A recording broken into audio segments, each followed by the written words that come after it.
This is an overview of Clarizen searching, sorting, and filtering. And the first we'll look at is the global search. If you expand your navigation menu on the left, global search will search through all content on Clarizen for either a word or part of a word or phrase. So we'll look for SAMP. And I'm looking for a specific sample project. A quick list comes of recent items that match. If I press enter, it's going to do a search of all the content on Clarizen. And you can see it very quickly returns a list of emails, projects, people, tasks, notes, anything that has that string in it. And I'm looking for a project, so I'm going to just click the project to further narrow down the results. And here's my list of matching projects. And this is the project I wanted to look at, so I'll just click the blue text here. And then next is a context-specific search, and we'll go to tasks. And you'll see here at the upper right, there's another search here that will search within the results of the current form or view that I'm in.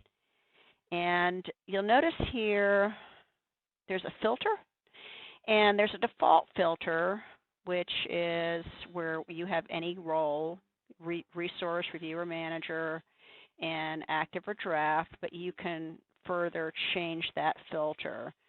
So first let me take a look at just the search. If I just type SAMP, I get a return of all the tasks that contain the word sample anywhere in them.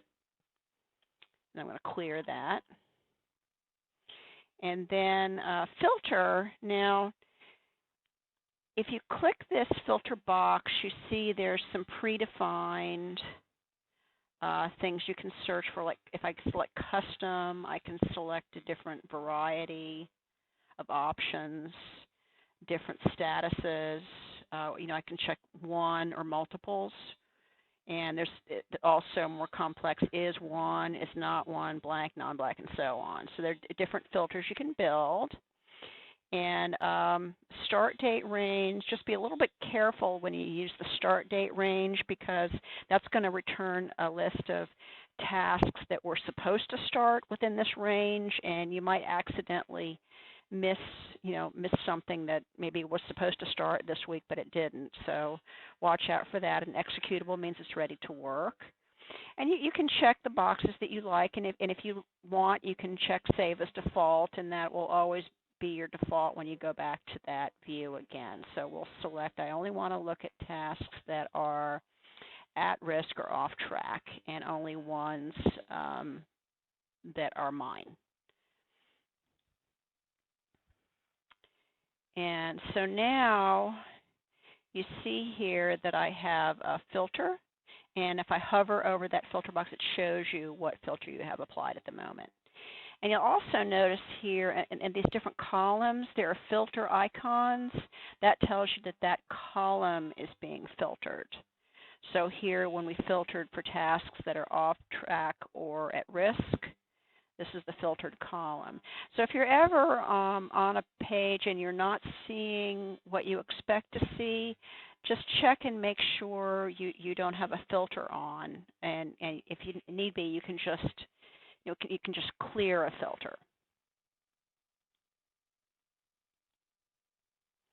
In addition, these different columns, most of the columns can be sorted, and just about all the columns can also be filtered. And let's say I want the oldest first. So I just sorted that.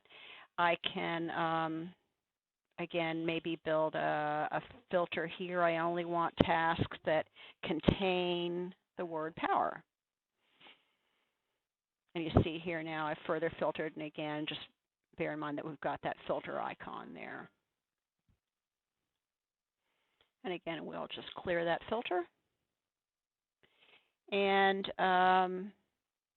the last one we'll mention here is this time scale at the top. And again, You just want to be a little careful about that. We mentioned that if if you select a time scale, you may inadvertently miss something that's either late or starting in the near future. So for the most part, just leave that set at all time. And that concludes searching, sorting, and filtering.